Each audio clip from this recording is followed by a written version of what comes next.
रात के 2 बज रहे हैं, कमरा अंधेरा, पूरा घर सो रहा है, लेकिन तुम बिस्तर पर लेटे हो, आंखें बंद, सांसें धीमी। फिर भी दिमाग में तूफान है। एक विचार आता है, फिर दूसरा, फिर तीसरा। आज मैंने वो बात क्यों कह दी? कल अगर वो नहीं हुआ तो? अगर सब गड़बड़ हो गया तो? तुम खुद से कहते हो बस अब सो जा, लेकिन दिमाग नहीं मानता। वो चलता रहता है, तेजी से, बिना रुके। वो एक बात जो किसी ने 6 महीने पहले कही थी, वो ईमेल जिसका जवाब आपने शायद गलत तरीके से दे दिया, या वो आने वाला कल जिसकी चिंता ने आज की नींद छीन ली है। आप बस शांत होना चाहते हैं, आप बस स्विच ऑफ होना चाहते हैं, लेकिन आपकी उंगलियां फोन के ब्राइटनेस में खोई हैं और दिमाग यादों के मलबे में दब गया है। अगर आपको लगता है कि आप अकेले हैं, तो रुकिए। आज हम समझेंगे कि आखिर एक ओवरथिंकर के लिए सुकून इतना महंगा क्यों होता है। एक ऐसी शाम के बारे में सोचिए जब सब कुछ सही था। आप अपने दोस्तों के साथ बाहर हैं, जहां अच्छी म्यूजिक बज रही है और खाना भी लाजवाब है। अचानक कोई एक छोटा सा मजाक करता है, सब हंसते हैं, आप भी हंसते हैं, लेकिन 5 मिनट बाद वो हंसी आपके लिए एक पहेली बन जाती है। उसने ऐसा क्यों कहा? क्या मेरा मजाक उड़ाया गया? क्या सब मेरे बारे में यही सोचते हैं? देखते ही देखते आप उस महफिल में होकर भी वहां नहीं होते।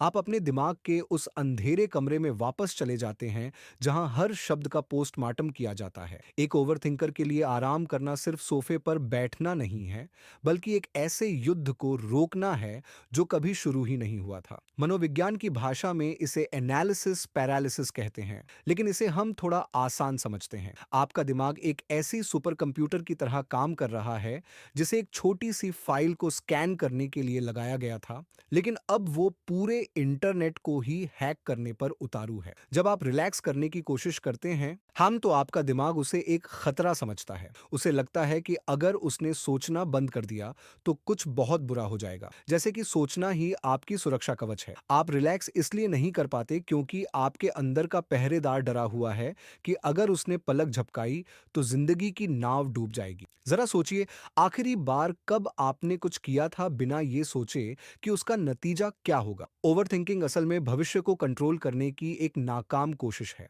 हम सोचते हैं कि अगर हम हर संभावित समस्या के बारे में पहले से सोच लेंगे तो हमें दर्द नहीं होगा। लेकिन हकीकत यह है कि हम उस दर्द को 1000 बार जी लेते हैं, जो शायद कभी आने वाला भी नहीं था। आप अपनी ही बनाई हुई फिल्म के डायरेक्टर, एक्टर और विलेन बन जाते हैं, और इस फिल्म का क्लाइमेक्स हमेशा दुखद होता है। यही वजह है कि जब कोई आपसे कहता है कि इतना मत सोचो, बस चिल करो, तो आपको उन पर गुस्सा आता है, क्योंकि उनके लिए वो सिर्फ एक ख्याल है, लेकिन आपके लिए वो आपकी हकीकत बन चुका है। एक लड़का था जिसे अपनी पहली जॉब का प्रेजेंटेशन देना था। उसने हफ्तों तक तैयारी की, हर स्लाइड, हर शब्द को 10 बार जांचा। प्रेजेंटेशन बहुत अच्छी गई, बॉस ने तारीफ भी की, लेकिन घर लौटते वक्त उसे याद आया कि स्लाइड नंबर 12 पर उसने 1 सेकंड का पॉज लिया था। बस उस 1 सेकंड ने उसकी पूरी रात बर्बाद कर दी। उसने अपनी कामयाबी का जश्न नहीं मनाया, बल्कि उसे गलती का मातम मनाया जो किसी ने नोटिस भी नहीं की थी। हम अपनी जीत को इसलिए नहीं देख पाते